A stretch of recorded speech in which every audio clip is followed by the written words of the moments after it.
تو نماز کا حکم رب کریم نے دیا کہ اس کو جو ہے آپ اپنائیں،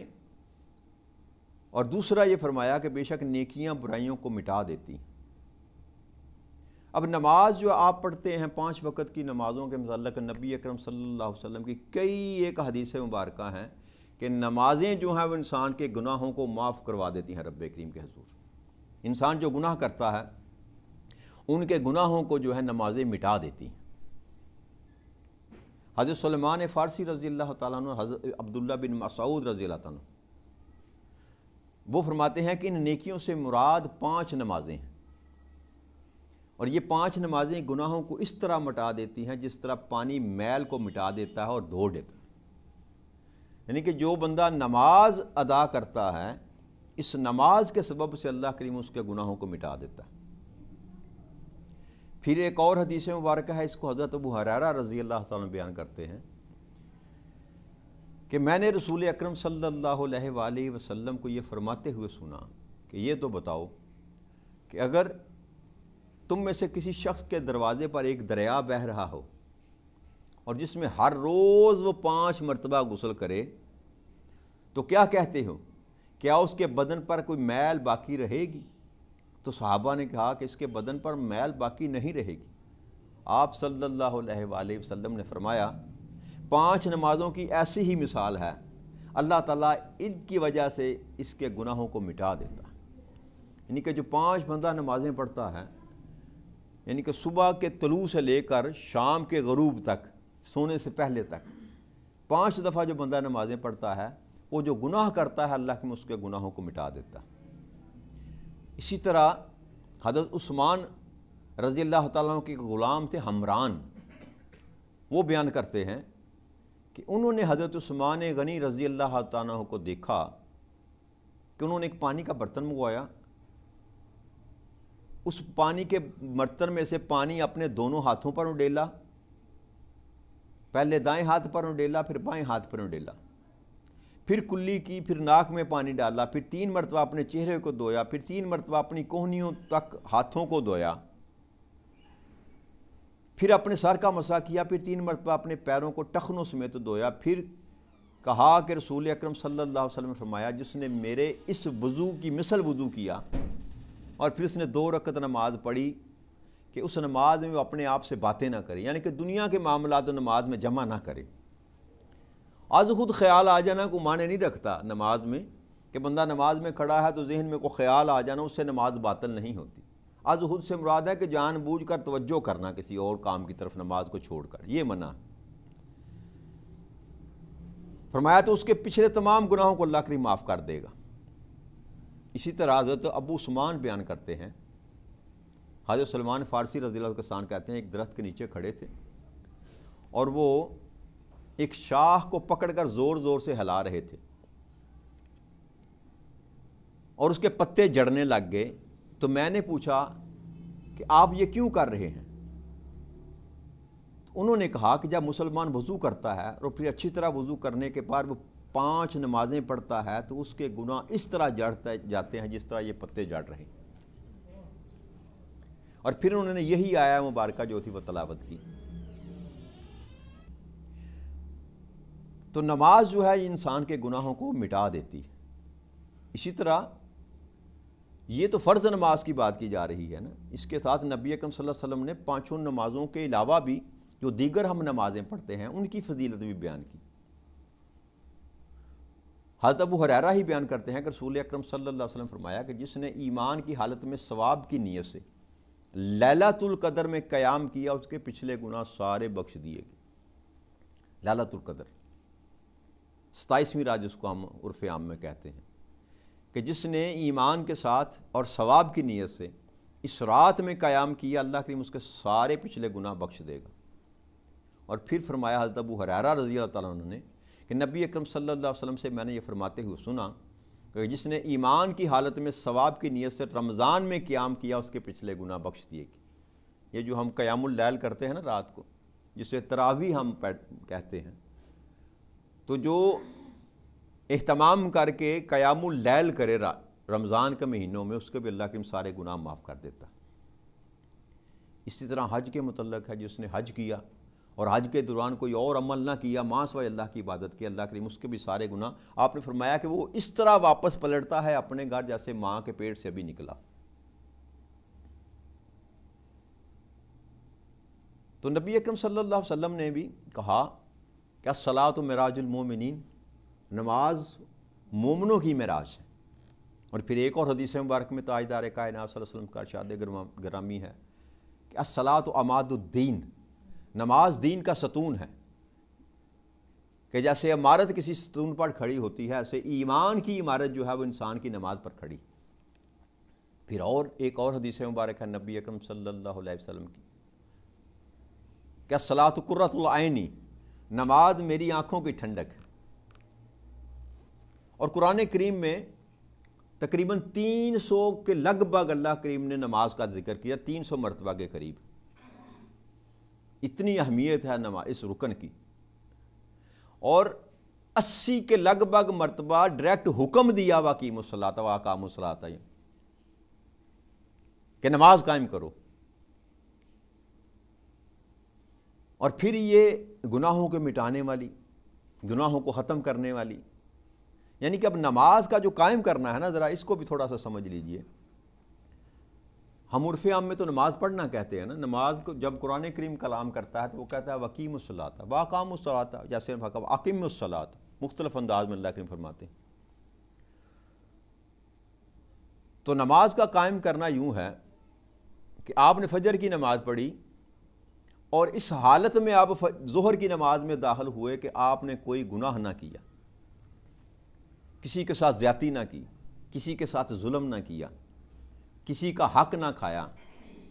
کسی کے ساتھ بد زبانی نہ کی، فجر سے لے کر ظہر تک اگر آپ اس حالت میں اگر ظہر میں داخل ہوئے تو سمجھ لیجئے کہ آپ نے نماز قائم کر لی۔ اور اسی طرح ظہر سے عصر تک، عصر سے مغرب تک، اور مغرب سے عشاء تک اگر یہ حالت انسان کو میسر آ جائے کہ اس کے ہاتھوں سے کسی کو نقصان نہ پہنچے، کسی کو تکلیف نہ پہنچے، تو پھر اس کا معنی یہ ہے کہ انسان نے نماز قائم کر لی۔ مگر اگر آپ نماز پڑھتے ہیں اور فجر کی نماز پڑھنے کے بعد آپ اپنے کاروبار پہ بیٹھ جاتے ہیں، وہی چوری، وہی چکاری، وہی بد زبانی، وہی حق تلفی، وہی گالی گلوچ، وہی دوسروں کو نقصان پہنچانا، دوسروں کے لیے برائی سوچنا، چغلی کرنا، غیبت کرنا، وہ سارے عوامل جو آپ پہلے کر رہے تھے نماز پڑھنے کے بعد بھی وہی کر رہے ہیں، تو اس کا مطلب ہے آپ نے نماز پڑھی تو ضرور مگر آپ کو نماز قائم نہ کر سکے۔ تو نماز کی اقامت کے لیے ضروری ہے کہ نماز کی حفاظت بھی کرنی چاہیے انسان کو، یہ نہیں کہ پڑھی یہاں سے پڑھی وہاں پر ضائع کر دی۔ اور دوسری بات ایک اور، جب یہ بات کی جاتی ہے نا کہ نماز یہ حسنات جو اللہ نے فرمایا بے شک نیکیاں برائیوں کو مٹا دیتی، تو یہ بھی غور طلب بات ہے کہ کن گناہوں کو نماز مٹاتی ہے۔ ہم کہتے ہیں نا جی، ایک نبی اکرم صلی اللہ علیہ وسلم کی ایک حدیث مبارک ہے، میرے ذہن میں صحابی کا نام نہیں، وہ فرماتے ہیں کہ آقا کریم صلی اللہ علیہ وسلم نے فرمایا کہ ایک عمرہ اگر شخص کرتا ہے اور پھر سارا سال یا کچھ مدت وہ اگر گناہوں میں زندگی گزارتا ہے اور پھر وہ دوبارہ جب عمرہ کرتا ہے تو دونوں عمروں کے درمیان جتنے اس نے گناہ کیے ہوتے ہیں اللہ کریم ان سب کو معاف کر دیتا ہے۔ جیسے میں نے اوپر عرض کی کہ حج پہ جو انسان جب جاتا ہے، اللہ کی بارگاہ میں جب جا کر عرض کرتا ہے، ان کے گھر میں موجود ہوتا ہے، اللہ سے دعا مانگتا ہے، تو اللہ کریم سارے اس کے گناہ معاف کر دیتا ہے۔ یہاں تک تو بات سمجھ آ گئی کہ انسان کے سارے گناہ معاف ہو جاتے ہیں۔ مگر اس میں ایک اور بات ہے جو غور طلب ہے، ان سارے معاملات کو ادھورا چھوڑ دیا جاتا ہے، یہ باتیں کرنے کے بعد ادھورا چھوڑ دیا جاتا ہے، یہ بیان نہیں کیا جاتا کہ کن گناہوں کو معاف کرتا ہے رب کریم اور کن گناہوں کو معاف نہیں کرتا۔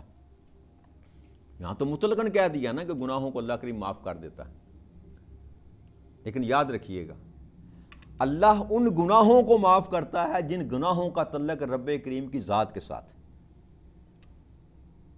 نماز میں کوتاہی ہے، رمضان میں کوتاہی ہے، مال ہونے کے باوجود حج نہیں کیا، عبادات میں، رسومات میں اگر کوتاہی ہے کوئی ایسی، ان معاملات کا تعلق جن کا تعلق رب کریم کی ذات کے ساتھ ہے، جس کو حقوق اللہ ہم کہتے ہیں، ایسے معاملات جو آپ نے کیے اللہ معاف کر دے گا۔ اگر آپ نے حج کیا یا عمرہ کیا یا نمازیں پڑھیں تو یہ آپ کے گناہوں کو ساتھ ساتھ دھوتی چلی جائیں گی۔ مگر اگر آپ نے ظلم کیا، کسی کا حق کھایا، کسی کے ساتھ زیادتی کی، کسی کے ساتھ ظلم کیا، کسی کا مال کھا لیا، بے ایمانی کی، وہ معاملات جن کا تعلق کسی انسان کے ساتھ ہے، تو یاد رکھیے گا بھلے آپ ہر سال ہی عمرہ کیوں نہ کر کے آئیں، یہ گناہ رب کریم آپ کے معاف نہیں کرے گا۔ اس کا تو آپ کو حساب دینا پڑے گا۔ لہذا دونوں طرف توجہ رکھنی چاہیے کہ جہاں حقوق اللہ کی ہم فکر کرتے ہیں، اس سے زیادہ حقوق العباد کی ہمیں فکر کرنی چاہیے کہ حقوق اللہ جو ہیں ان کی معافی تو رب کریم نے اپنے ذمے لے لی کہ اگر تو یہ عمل کرے گا، اور نبی اکرم صلی اللہ علیہ وسلم کے قول کے مطابق اور اس حدیث آیت مبارکہ کی روح سے جو بندہ نمازیں پڑھتا ہے رب کریم اس کے گناہ مٹا دیتا ہے، مگر گناہ وہ مٹاتا ہے جن کا تعلق حقوق اللہ سے ہوتا ہے۔ لہٰذا ظلم کرنے والا، زیادتی کرنے والا، کسی کا حق کھانے والا جتنی مرضی نمازیں پڑھتا رہے، یہ گناہ ہرگز اس کے معاف نہیں کیے جائیں گے۔ اور پھر وہ نماز کیسی جو انسان کو حق تلفی سے نہ روک سکے، جو انسان کو ظلم سے نہ روک سکے، جو انسان کو بے حیائی سے نہ روک سکے، جو انسان کو برے کاموں سے نہ روک سکے۔ تو لہٰذا ہمیں صرف نماز پڑھنے کی طرف توجہ نہیں رکھنی چاہیے، نماز کو قائم کرنے کی کوشش کرنی چاہیے۔ نماز کے ساتھ ساتھ جملہ جو اس کے لوازمات ہیں، نماز کے لیے جو ضروری چیزیں ہیں ان کو بھی ساتھ ملانا چاہیے۔ برائی سے بچنا چاہیے، فحاشی سے بچنا چاہیے، اور جو منکرات ہیں جن سے اللہ کریم نے منع فرمایا ان سے پرہیز کرنی چاہیے۔ تب جا کر جو نماز ہے وہ آپ کو فائدہ دے گی۔ اور اگر آپ نے نماز پڑھی اور نماز پڑھنے کے بعد آپ کے معمولات زندگی کے ویسے ہی رہے جیسے نماز پڑھنے کے بغیر تھے، تو پھر جیسے آپ نے نماز پڑھی یا نہ پڑھی وہ کچھ آپ کو فائدہ دینے والی نہیں۔ یعنی کہ اس کی مثال یوں لے لیجئے نا کہ اگر آپ کو کوڑا کپڑا کسی رنگ ساز کے پاس لے کر جائیں اور اس کو کہیں کہ مجھے رنگ کر کے دے دے، اور وہ کڑاہی میں ڈالے، رنگ بھی کر کے دے، اور جب باہر نکالے تو پھر وہ اگر کوڑا ہوا تو اس کا مطلب یہ ہے کہ وہ رنگ اس نے کیا ہی نہیں۔ تو نماز کا بھی تو ایک اثر ہے نا جی۔ یہ کیسے ممکن ہے کہ انسان جو ہے وہ اللہ کی بارگاہ میں کھڑا ہو کر اللہ کی عبادت کرے تو اس کے وجود پر اس کا اثر نہ ہو؟ مگر جب آپ کی ادائیگی میں کمزوری ہوگی اور آپ محض رسم پوری کرنے کے لیے جب جا کر مصلی پہ کھڑے ہوں گے تو یہ نماز آپ کی تطہیر نہیں کرے گی۔ اگر آپ اللہ کی رضا کے لیے، اللہ کو راضی کرنے کے لیے اور اللہ کے حکم کی بجا آوری کے لیے، فقط اللہ کے لیے اگر آپ نماز میں آ کر کھڑے ہوں گے تو یہی نماز جو ہے آپ کی تطہیر کرے گی۔ آپ کے جہاں تن کو اجلا کرے گی وہاں آپ کے من کو بھی صاف کرے گی۔ تو لہٰذا جتنا فوکس ہم اپنے باہر کو سنوارنے کے لیے کرتے ہیں نا، اس سے زیادہ جو ضرورت ہے وہ اپنے اندر کو سنوارنے کی کوشش کرنی چاہیے۔ تب جا کر جو عبادات ہیں نا، ان کا جو فائدہ انسان کو تب ملتا ہے۔ ساری رات آپ جاگتے رہے، 27ویں کی رات بھی ہے نا، ہمارے تو رواج ہی ایسا ہے نا کچھ اللہ ماشاءاللہ کہ سارا سال کو نمازیں نہیں ادا کرتے ہم، مگر لیلۃ التوبہ یا لیلۃ القدر جب آتی ہے تو بڑے شوق اور خضوع کے ساتھ تیار ہو کر مسجد میں آ جاتے ہیں، ساری رات مسجد میں بیٹھے رہتے ہیں،